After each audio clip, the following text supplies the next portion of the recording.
প্রক্রিয়ায় জুলাই সনদ পাশ হলে এই জনগণের সাথে একটি সাংবিধানিক প্রতারণা বই কিছুই হবে না এবং জুলাই সনদকে একটি যথাযথ আইনি ভিত্তি দিতে আমরা জাতীয় ঐক্যবদ্ধ কমিশনের সাথে পূর্বের ন্যায় আলোচনা চালিয়ে যাব।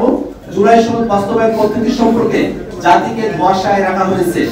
জুলাই সনদে এর আইনি ভিত্তি হিসেবে জুলাই সনদ বাস্তবায়ন আদেশের কথা উল্লেখিত হয় নাই। আমরা বলেছি অভ্যুত্থান পরবর্তী যে কোনো বন্দোবস্তের নৈতিক ও আইনি ভিত্তি হতে হবে জুলাই অভ্যুত্থানে প্রকাশিত জনগণের সার্বভৌম ও গাঠনিক ক্ষমতা। কিন্তু দুর্ভাগ্যের বিষয় জুলাই সনদে জনগণের সার্বভৌম ও গাঠনিক ক্ষমতা সম্পর্কিত মৌলিক সত্যের কোনো উল্লেখ নাই।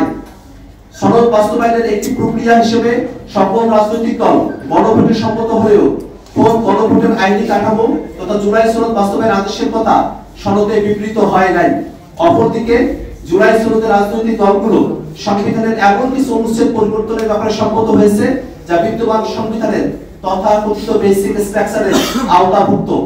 ফলে ৭২ সাংবিধানিক কাঠামোর অধীনে থেকে খোদের বেসিক স্ট্রাকচারকে লঙ্ঘন করে সংবিধান সংশোধন বা সংস্কার করলেও অদূর ভবিষ্যতে এই প্রক্রিয়া আদৌ চ্যালেঞ্জ এবং বাতিল হওয়ার সম্ভাবনা রাখে। কাজে এই প্রক্রিয়ায় জুলাই সনদ পাশ হলে এটি জনগণের সাথে একটি সাংবিধানিক প্রতারণা বই কিছুই হবে না। ওয়ালটন এখন দেশের সীমানা পেরিয়ে পৌঁছে গিয়েছে ৫০টিরও বেশি দেশে। ওয়ালটন, ঘরে ঘরে বিশ্বজুড়ে। এই কারণেই আমরা গণভোটের পূর্বে জনগণের সার্বভৌম ইচ্ছার বহিঃপ্রকাশ হিসেবে সরকার প্রধান ডক্টর মোহাম্মদ ইউনূস কর্তৃক জুলাই সনদ বাস্তবায়ন আদেশ জারির কথা বলেছি। যে আদেশের খসড়াতে এর আইনি ভিত্তি ও বৈধতা এবং জুলাই অভ্যুত্থানের কথা স্পষ্ট উল্লেখ থাকবে। যেহেতু ঐক্যবদ্ধ কমিশনের মেয়াদ বৃদ্ধি করা হয়েছে, ফলে সৃষ্ট আইনি জটিলতা নিরসনে এবং জুলাই সনদকে একটি যথাযথ আইনি ভিত্তি দিতে আমরা জাতীয় ঐক্যবদ্ধ কমিশনের সাথে পূর্বের ন্যায় আলোচনা চালিয়ে যাব এবং উপরোক্ত বিষয়গুলি সম্পর্কে সুনিশ্চিত হলেই আমরা সনদে স্বাক্ষর করব। গতকাল জুলাইয়ের শহীদ পরিবার ও আহতরা কিছু দাবি নিয়ে উক্ত অনুষ্ঠানে গিয়েছিল। তাদের দাবির প্রেক্ষিতে জুলাই সনদের অঙ্গীকারনামার ৫ম দফা সংশোধন করার ঘোষণা দিয়েছে ঐক্যবদ্ধ কমিশন। কিন্তু ঐক্যবদ্ধ কমিশন এই বিষয়টি প্রথমে আমলে নিলে শহীদ পরিবার এবং আহত যোদ্ধাদের রাজপথে নামতে হতো না। আমরা আরো দেখেছি সৃষ্ট সংকটের শান্তিপূর্ণ সমাধান না করে আহত যোদ্ধাদের উপরে হামলা করা হয়েছে। আমরা এর তীব্র নিন্দা ও প্রতিবাদ জানাই। আমরা এই ঘটনার সুষ্ঠু তদন্ত ও বিচার দাবি করছি। আমরা দেখেছি আমন্ত্রিত শহীদ পরিবারও এই অনুষ্ঠানে প্রাপ্য সম্মান পান নাই। প্রশাসন থেকে তাদের সঙ্গে উচ্চবাচ্য করা হয়েছে। শহীদ পরিবাররাই জুলাই সনদ আয়োজন অনুষ্ঠানের মূল আকর্ষণ। তাদেরকে মঞ্চে থেকে এক করে বসিয়ে তাদের সাথে অমর্যাদা করা হয়েছে। শহীদ ও আহতদের আত্মত্যাগের পরেই আজকের জুলাই সনদ তাদের উপর হামলা করে এবং তাদেরকে অসম্মান করে জুলাই সনদকে পাওয়ার এলিটদের সেটেলমেন্ট বানাতে চাওয়ার অপচেষ্টার নিন্দা জানাই আমরা। বেশিরভাগ অনেক রাজনৈতিক দল অন্তর্বর্তীকালীন সরকার কর্তৃক আগামীতে জুলাই সনদের আইনি ভিত্তি দেওয়া হবে এমন আশাবাদ ব্যক্ত করেই গতকাল সনদে স্বাক্ষর করেছেন।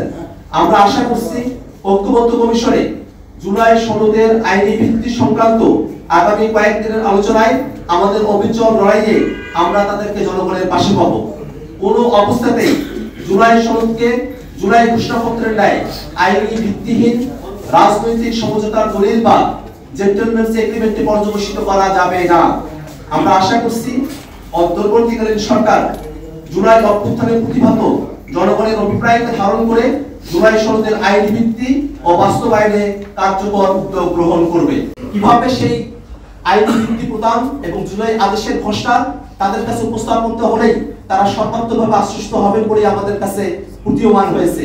এমন অবস্থায় আমরা সরকারের কাছে দাবি জানাই অবিলম্বে জুলাই সনদের আইনি ভিত্তি প্রদান করতে জুলাই সনদ বাস্তবায়ন আদেশের খসড়া জাতির কাছে উপস্থাপন করতে হবে। জুলাই সনদ বাস্তবায়নের সময়টাতে যে গণভোটের ব্যাপারটি বিবৃত হয়েছে সেই গণভোটের প্রশ্ন, ধরন, দিনক্ষণ জাতির কাছে পরিষ্কার করতে হবে। একই সাথে এই জুলাই সনদ সেটা যে জনগণের সার্বভৌম অভিপ্রায়ের অংশ হিসেবে মানুষের অভ্যুত্থানে অংশগ্রহণ করার সময়কালে যে সার্বভৌম অভিপ্রায়ের প্রকাশ হয়েছে তারই অংশ হিসেবে এটা প্রণীত হবে, সেটা আমাদের কাছে পরিষ্কার করতে হবে।